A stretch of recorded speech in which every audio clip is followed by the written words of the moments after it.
Hi, guys. Welcome to the Advanced Practice Perspectives. I'm Trisha Williams. And I'm Toby O'Brien. This is a podcast created by advanced practice providers for advanced practice providers. Our goal is to provide you with education and inspiration. We will be chatting with pediatric experts on timely key topics and giving you an inside look of the various advanced practice role at Children's Mercy. We are so glad that you're joining us. Before we introduced our guest, we wanted to share with you a very exciting opportunity. We are finally offering nursing contact hours. Participants who meet the successful completion requirements will receive 0.5 nursing contact hours. To receive the contact hours, you must listen to the entire podcast episode and complete the evaluation associated with the episode. You can visit childrensmercy.org/APPeval. That's childrensmercy.org/APPEVAL. Children's Mercy Kansas City is approved as a provider for nursing continuing professional development by the Midwest Multi-State Division and accredited approver by the American Nurses Credentialing Center's Commission on Accreditation. Now that we have the housekeeping tasks out of the way, it's time to step back, tune in, and get started. Today, we will be chatting with Rachel Whitfield. She is a nurse practitioner in our adolescent medicine clinic at Children's Mercy. Welcome to the podcast, Rachel, or should I say welcome back? Last time we discussed all things teens, and today we're excited to chat about screen time, social media for our pediatric patients. So welcome. Thank you. I'm happy to be here. Thanks for having me. Yeah, we're so excited to have you back. So please tell us a little bit about yourself. Yes, so I am a nurse practitioner in our adolescent medicine division here at Children's Mercy in Kansas City. I have been working with adolescents for almost 10 years now, which has flown by because I love it so much. I also co-lead our human trafficking work group, and I manage our Title X reproductive health grant here at the hospital. That's great. Well, we are excited to have you on again. We want to talk today about screen time. So we thought we would just kind of set the stage by having you kind of talk about what is considered screen time and kind of some age recommendations around introducing screen time. Yeah. So screen time, by very basic level definition, is the time that someone is spending looking at an electronic screen. So that could be TVs, computers, phones, tablets, video games, etc. When talking about screen time in children, we generally exclude some educational activities or video calls, FaceTime calls with family members or friends. We kind of exclude those things from screen time. When thinking about kind of that best age to introduce screen time, or thinking about kind of what type of limits do you want to put on screen time for kids, really the AAP recommends, that's American Academy of Pediatrics, recommends really kind of trying to limit as much as possible screen time for anyone aged 2 years or younger. And the reason for that is really research has shown there's really no benefit to someone less than 2 years of age having screen time outside of FaceTime calls with family. Around 18 months or so, if you decide you want to start introducing screen time to your child, it's really important for you to introduce that high quality digital programming, and you're doing this with your child. And I want to highlight the word with. So you don't want to just give them a tablet that helps them sound out words. You really want to be working with your child and make it interactive. We really just want to avoid solo use altogether for those younger kids. As we enter into ages 2 to 5, before we start school, preschool age, we still want to really try to limit the screen time to less than an hour a day and looking still for that high quality programming that you're doing, again, with your child. And the CDC had some recommendations around screen time also. And again, they're saying just kind of limiting that time to less than an hour and only doing educational activities or physical activities. There is some really great programming for exercise or yoga, breathing techniques that you can do with your child.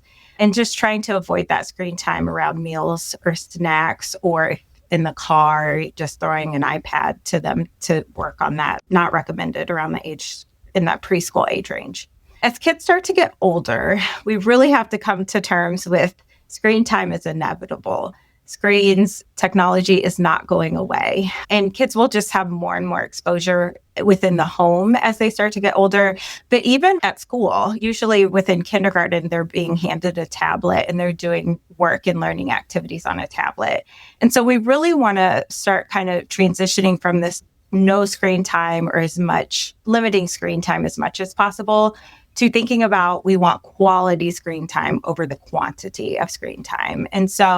And that's, of course, with limits. Even if you're doing really high quality things, you still don't want your kid on a screen for 7 hours a day, right? But as children get older, more screen time is linked with more adverse health outcomes, with poor mental health, poor outcomes with physical activity or BMI. Kids with higher screen time have more issues with anxiety, depression, suicidal thoughts, and lower self-worth. So there's no real age limit guidelines that are evidence-based or backed by evidence. But again, we want to think about doing quality over quantity. And then as they're entering into grade school, middle school, high school, we really want to start working on those healthy habits, ensuring that the media use is not happening in place of like family time or time with friends. It's not interfering with sleep, school activities, or exercise. And then kind of really limiting the type of content that they're being exposed to. So avoiding violent content, sexually inappropriate content, and then just starting to learn how to be good digital citizens online and how to report cyberbullying and how to talk to safe adults about what they're seeing and experiencing online. There are so many layers to that. It's so many Yes. layers. You got the introduction piece, what type is okay to introduce and when it's okay to introduce. And then kind of each stage as they get older, you're kind of figuring out what is like an appropriate time to introduce this and that. And so that's where I guess having guidance and us educating our fellow advanced practice providers on how to do that, that's why we felt this could be really helpful. I think kind of one of the things I wanted to do a deep dive into is, and you kind of highlighted some of the things, is the effects of screen time that has on our youth. I often take care of 1-year-olds that the parents are handing them a telephone and showing them a video while we talk just to get them to be quiet or to calm down, all the way up to like the kindergartners that are playing adult rated R video games and things to that nature. So can you allude or discuss some of the comorbidities that I guess are, for lack of better words, that kind of go along with increased screen time or inappropriate introduction to screen time? For sure. I want to highlight that screen time there are some positive benefits, right, for screen time.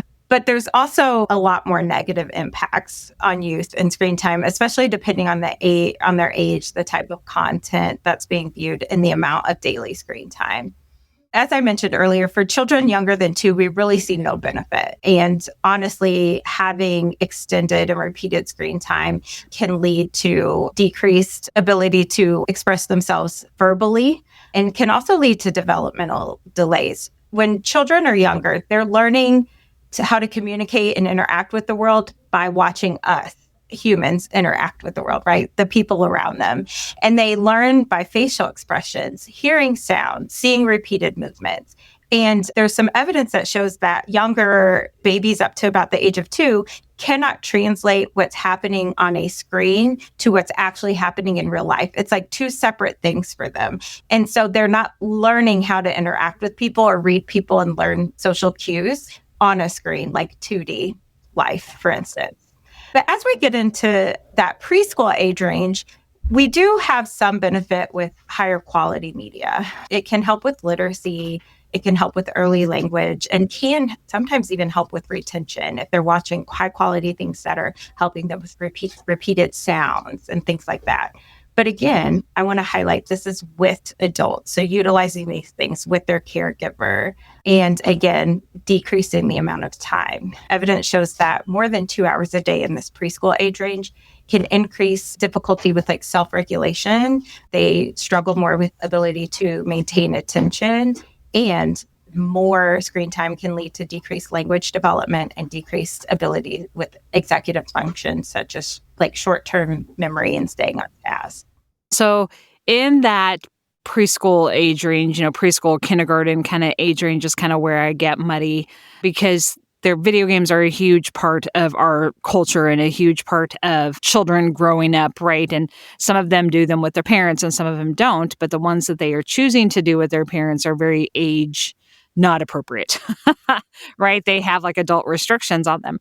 And so I think about those Erikson stages of development and like what stage of development they're in, and they cannot process what is happening on a 2D screen with the violence and the drug abuse and those types of things that are happening. And then I feel like we're seeing an increase in violent behaviors and difficult behaviors for children in that age group. Is there any research that supports that, or is that anecdotal, or what can you do to attest or say to attest to that? Yeah. So there's not a ton of research on this, which is surprising because we've been dealing with this for a very long time now at this point. What the research shows is that if they're viewing or participating in violent content or even like highly sexualized imaging or viewing, so there's a video game that's very violent and also has some sexualized content as well that young people play with their parents. And that can lead to more outbursts and, again, like less ability to regulate their emotions or their feelings. And so for sure that there is evidence to support that. And when we're talking about screen time with younger kids, we don't want to be doing video games, right? We're doing learning. Good point. abcmouse.com. Yes. I even tell parents, like, the PBS Kids app, it's good and it's at least appropriate shows, but there's not a lot of learning going on. And so really that's not an ideal thing that you're utilizing, and certainly not something that you're utilizing all the time throughout your parenting time. Sure. So kind of as advanced practice providers, part of our job is probably educating parents on this. I think sometimes they don't really realize it. So maybe taking those opportunities when we're doing well child checks and such to discuss like what sort of digital exposure is the child having. I wonder, do we know if there's any recommendations from the American Academy of Pediatrics on when we should be discussing this with families? Yes, there is. So there's some pretty good guidance from American Academy of Pediatrics, the American Psychological Association. So there is some pretty good guidance through the American Academy of Pediatrics, the American Psychological Association, and even the U.S. Surgeon General has issued an advisory more around social media and youth mental health, but it does give you some good guidance on how to talk with families about this. The biggest thing is you want to start this conversation about screen time early. And you want to have these conversations often in the office even. And we want to be asking questions about how many screens do you have at home? When do you guys use your screens? Are you guys on your phones or have the TV on at dinner time, for instance, at bedtime? Are your kids doing their chores and having a video play in the background, or doing homework and having your kid play in the background? Because again, like I mentioned earlier, screens are not going away. And so we want to negate some of the less positive things that can come from being on screens, like obesity, for instance. If we're on screens a long time or during meal times, we're less physically active, but also we're being shown ads for our snacks and unhealthy foods that we probably would not have gone to when we were at the grocery store. But now we see this ad and now we're like, oh yeah, I want to try that. And then also, again, we talked a little bit about this, but this is true for older kids too, thinking about their ability to have executive function and short-term memory and executive planning. If they're always on their screens when they're doing homework or trying to focus on a chore or activity, they're decreasing their attention span during that time and increasing our likelihood to have issues with depression, anxiety, low self-worth, et cetera. Yes, absolutely. Well, let's talk a bit more then about social media, because that's probably, unfortunately, I think some kids are starting social media sooner than what is probably recommended, but you work mostly with teens. So can you talk a little bit about some of the issues that you see with social media, kind of dangers of social media, kind of what you think is the best age to recommend or introduce social media, and just some healthy habits kind of around how we can help our patients and families understand. And then maybe you could talk about some healthy habits around the best ways to use social media. Yeah, there's lots that happen in the digital landscape and screen time, but I would say that social media is probably the most common thing that you're going to find kids engage with. Social media and video games, usually. Similar to the effects of all screen time, social media in particular is linked with poor mental health, cyberbullying, body issues and concerns, has a higher propensity to lead to disordered eating and lower self-esteem, poor sleep quality, issues with harassment, and then more exposure to things like sexting or more sexual content and explicit content. And they have a higher risk of being kind of sought out for exploitation through social media as well. It's really hard to tell you the best age to introduce social media because there's, again, not a lot of research on this, surprisingly. So if anyone's looking for a research project, anything related to screen time and social media would be excellent. But my recommendation is always wait till they're as old as possible to introduce it. Evidence shows us that nearly 95% of adolescents have a social media page by the age of 13, and nearly 40% of children have a social media page by the age of 8 to 12, And so they know about it very early. And then we know about brain development. It continues well into early adulthood, and every kid's going to develop at a different rate. And so it's really dependent on your situation and that child's situation. And so when parents ask me this question, I talk to them about brain development and how social media can influence brain development because they're building their identity and their belief system during this time frame that we're also introducing all of these external forces. And while sometimes they can be very positive and create a sense of community for a young person, they can also be very negative, which leads us down that mental health pathway, et cetera. And also different kids within a family might be ready at different times. And so this is one of those times that we have the conversation of this is dependent on that specific child, not just blanket across the board. So the other thing about introducing social media is just reminding parents to stay engaged with their kids about what they're seeing online. A lot of the evidence and the guidance around this says they're going to need a lot of coaching from their safe adults, whether that's their parent, their guardian, us as their healthcare provider. And then that coaching can sometimes decrease as they get older and really learn how to be a good digital citizen and a good consumer of digital media. But in the beginning, they need a lot of coaching. They want to be on top of what they're looking at, what they're subscribing to, how much time they're spending, utilizing all of the resources and apps that we have to keep kids safe online. And one quick story from my own practice that I have regarding social media is a few years ago, I just had this rash of patients coming in saying that they think that they had like a physical tic, some type of tic. And they're like, yeah, I think I might be autistic because I have this tic, or I have ADHD because I have this tic. And I was just kind of dumbfounded. I was like, why have I had 4 people today ask me about having tics when I rarely ever encountered this in my practice? And I was reading some listserv that I'm on for just like APRNs and things to look out for in our practice. And they talked about this study that they did that linked social media medical concerns with what they were seeing in their office. And right around that time, there was this huge thing on TikTok circulating about having tics and having Tourette's. And as that died down, I haven't had a patient complain about a tic since. And that just blew my mind. And I have a teenage daughter and I asked her about it. She was like, oh yeah, there's a bunch of people talking about the tics that they have on TikTok. And I'm like, oh my gosh. So it really does influence behavior, which is good if it's good things that they're consuming, but not so good if it's unhealthy things that they're consuming. I think that with our teens, when you introduce social media, I can't really say teens, it was teenagers in my house when we introduced social media and that they were able to show responsibility to be good stewards of digital content. We had access to their social media. They didn't get to have anything private or closed down from a parent standpoint. We had access to it and we would review it. We had one kid we had to really review with due diligence and another kid were like, yeah, she's okay.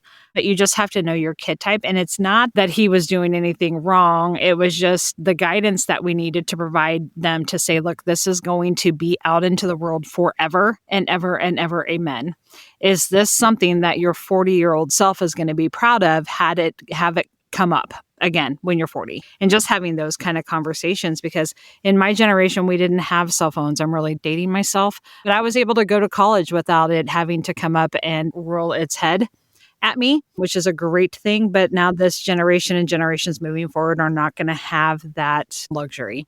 Absolutely. And I think it's important for us as healthcare providers to remind parents and guardians, especially those who are closer to our age, that we didn't have to manage this. This is one thing that we did not have to figure out or manage. And kids are going to make mistakes. And it's our job to guide them safely, but also with grace throughout this process. Yeah, they don't know what they don't know. Right. And schools do teach these things now, I think, and talk about it now. But still, as with anything, it helps to hear it from multiple safe adults, teachers, parents or guardians, us as healthcare providers.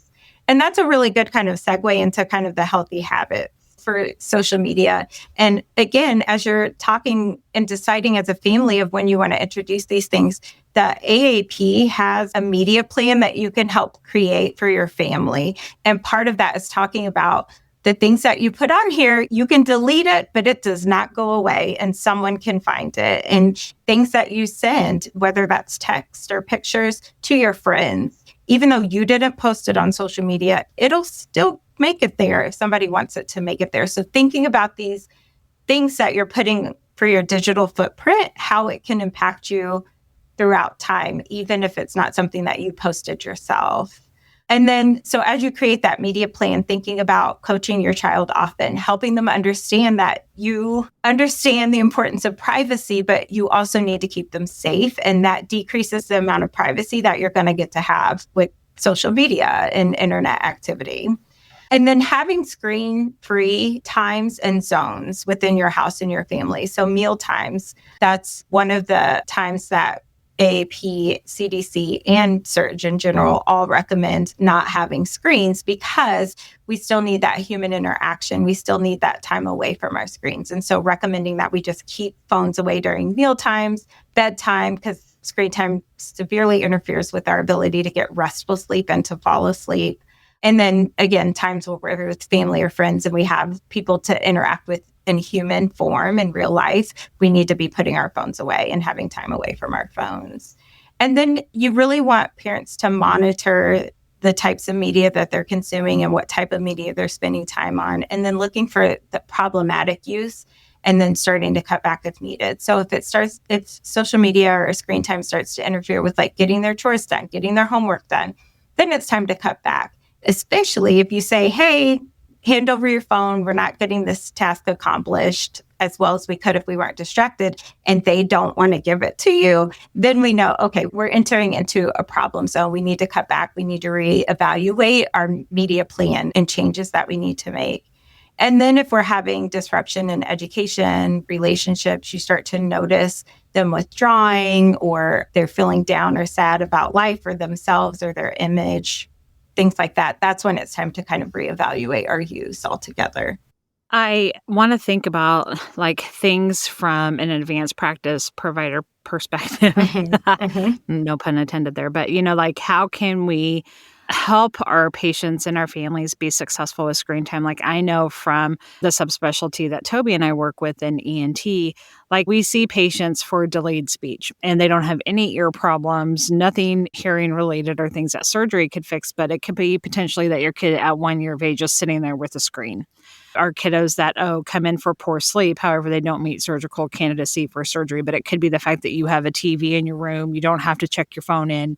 Like, are there resources and things that we can kind of implement or kids' health cards that we could print out for the families to kind of help guide them, even in that short period of time that we're going to see them not be in their medical home? Yeah, that's a great question. I'm not aware of any cards, but certainly we could create one. We could think about that. That'd be amazing. Yeah, that really actually would be. There is the family media plan, which is very helpful that AAP endorses. But then there's also an organization called Common Sense Media, and they have a wealth of resources for parents and families as far as digital use and social media and screen time specifically. Those are the two great resources that I think are good for us to give to our families that have either expressed concern or you identify when you're having that conversation about social media that you identify is an issue. I often approach this with my patients and families similarly to how I approach weight management and obesity, as this is a family commitment. It can't just be the one person cutting back on their media use. One of the biggest predictors of how often kids will be on a screen or their phones is how often are their parents using it? How healthy is their parents' relationship with their screen or their phone? If parents are on their screens and their phones a lot of times, so are kids. Even if they're still having quality interactions, the kids are just going to automatically default to their phone or their screen because that's what the parents do, right? And that's hard. Even thinking about myself sometimes, my kid's talking to me and I'm typing on my phone, right? And so, like, we could all probably do better, but it's a family change and you really have to approach it. And everyone has to be on board and in agreement with that, which can be hard sometimes to get everyone to that place. But the more parents can educate themselves about the risks associated with screen time and social media, typically they're going to be like, oh man, okay, yeah, we really need to cut back on this or figure out a better plan than what we're doing currently. Yeah. I think I could have a media plan in my household, and I have 2 kids in college, but like I have self-diagnosed attention problems. That's probably just because my brain goes 90 to nothing all the time. But my husband will be talking to me and I pick my phone up and he'll literally stop talking. And it'll probably take me a good 10, 15 seconds to realize that he stopped talking to me and he's just staring at me like, put your phone down, Trisha. Put your phone down. Okay, engage. Don't pick up my phone. Yes. So yeah, it's a real tricky. And I think also kind of getting our kids to understand, because as adults, we are always multitasking. So we use our phones, and I'm not necessarily scrolling social media, but I might be answering an email or replying to a text or sending a message for something for work or to a teacher, that sort of thing. And so for years, I've had conversations with my kids around, okay, so I know it looks like I'm just scrolling my phone, but I am sending work email right now, just so they kind of have some awareness, because it's like I'm with them, but I'm also trying to do other things. But having those just having this conversation in general helps me think through, maybe I just set some time aside for that and not try to be doing it while I'm interacting with kids. But it is hard. We are just in a world that it makes it a challenge. For sure. Well, I found it's helpful. I don't do it all the time, I'll admit, but is as I'm like scheduling my day, I schedule time to read school emails and reply to school emails or schedule appointments or whatever it is. So then I have that time set aside so I know I will get it done. So then I don't need to be doing it right when my kids get home from school, for instance, and they want to tell me about their day. They don't always tell you right when they get home, but you know what I mean. Sure. Yeah, we got it. But that can be very helpful, but it is just hard because we live in a world where we're busy and we're doing a lot of different things and juggling a lot of things at once. And unfortunately, that can sometimes impede with that one-on-one time. And then, as we know, we can set aside time to like give our kids our full attention, but that's not the time that they want our full attention. Right. Our schedules don't really match up, right? Yes. And so we do have to be a little bit agile and be willing to realign some things at times to give them that attention when they're ready to give it to us. Yeah. For sure. But we are definitely the first examples of what they see and how to use social media and phones. So I definitely think being a good example is so important with that. So I love that you brought that point up. Yeah. That is huge. Well, Rachel, thank you so much for sharing your vast knowledge with us today. I think we can all take some pointers away, whether we work in a subspecialty or we work in a primary care office, in regards to helping our parents and guiding our youth through the appropriate being good digital media stewards and social media stewards.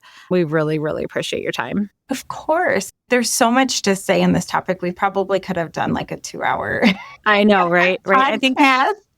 I know. I think the big takeaways for me is that there's no benefit of screen time in less than 2. There is an increased risk of different comorbidities with increased screen time that we need to be cognizant of. And really, we need to help guide our youth on appropriate social media use, and having that digital media plan is a really great and impactful tool to use. You got it. Yeah. Great. Well, we end each episode with the same question. So this season's question is, what is filling your cup this season of your life, Rachel? So I'm in a very busy season in my life. And so that was a hard question for me. But ironically, for me right now, staying off of social media has been very helpful in filling my cup. Yeah, I know, right? I would say that's probably my main thing. But I also like reading nonfiction kind of lighthearted things has been really good for me right now. And then making sure that I take time to spend time with my family where I'm engaged with them and not just kind of like phone time, things like that has been extremely helpful for me during this very busy, kind of difficult season. So, and then I love what I do. Like taking care of adolescents and talking about them is another cup filler for me, believe it or not. Oh, I do believe it. I know that you are good at what you do. So we so appreciate it. And those sound like some good cup fillers that we can all maybe learn from too. Yeah. So thanks so much, Rachel, for being a part of our podcast today. We always appreciate having you on. Thank you for having me. I love talking to you guys. You're so welcome. We love having you. If you have a topic that you would like to hear about or you are interested in being a guest, you can email us at tdobrien@cmh.edu or twilliams@cmh.edu. As a reminder, to complete your evaluation and ensure that you get the credit for listening, visit childrensmercy.org/appeval. That's childrensmercy.org/appeval. Once again, thanks so much for listening to the Advanced Practice Perspectives podcast.